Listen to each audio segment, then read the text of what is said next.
Magsanay at matutong magbasa.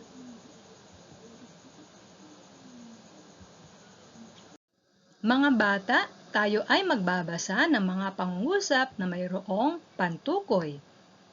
Alam niyo ba kung ano ang pantukoy? Ang pantukoy ay katagang ginagamit sa pagtukoy sa tao, bagay, lugar o pangyayari. Ang at ang mga. Ito ay mga pantukoy na kadalasang ginagamit sa pangungusap. Gamitin ang kapag tumutukoy sa isahan. Gamitin ang mga kapag tumutukoy sa maramihan. Halimbawa, ang bata ay malungkot. Ang bata ay malungkot. Ang pantukoy na ang ginamit sapagkat ito'y tumutukoy sa isahan. Gaya ng bata. Iba pang halimbawa. Ang ibon ay dumapo sa sanga. Ginamit natin ang pantukoy na sapagkat ito'y tumutukoy sa isahan. Ang mga ibon ay dumapo sa sanga. Ginamit natin ang pantukoy na ang mga sapagkat ito'y tumutukoy sa maramihan.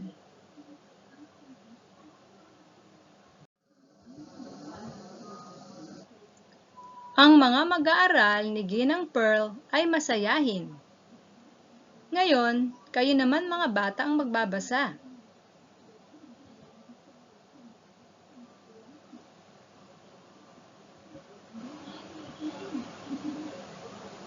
Magaling!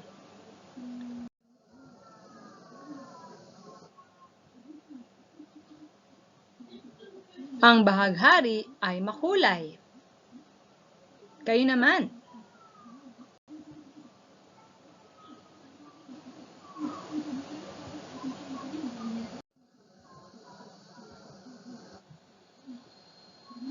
Papasok na ang mga bata sa paaralan.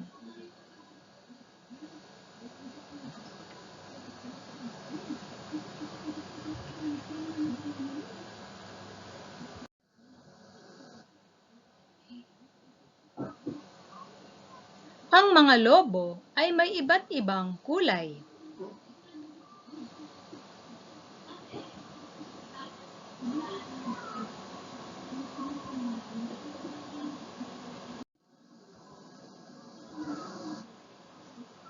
Ang mga puno ay malalago.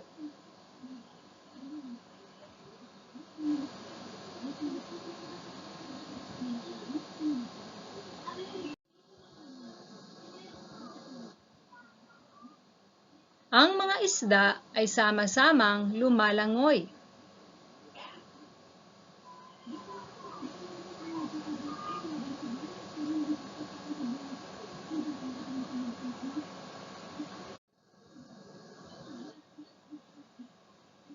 Basahin mo ang mga aklat na iyan.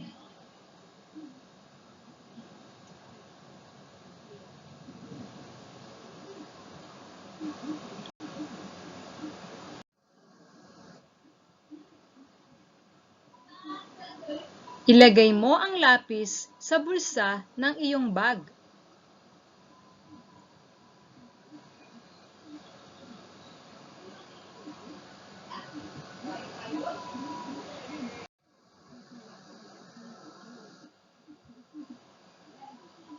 Ang bulaklak ay mabango.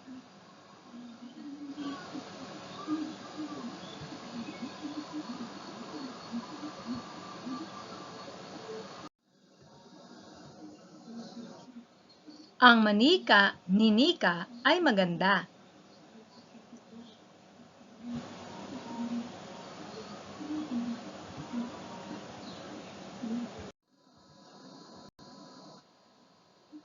Ang mga laruan ni Miko ay bigay ng kanyang ninong.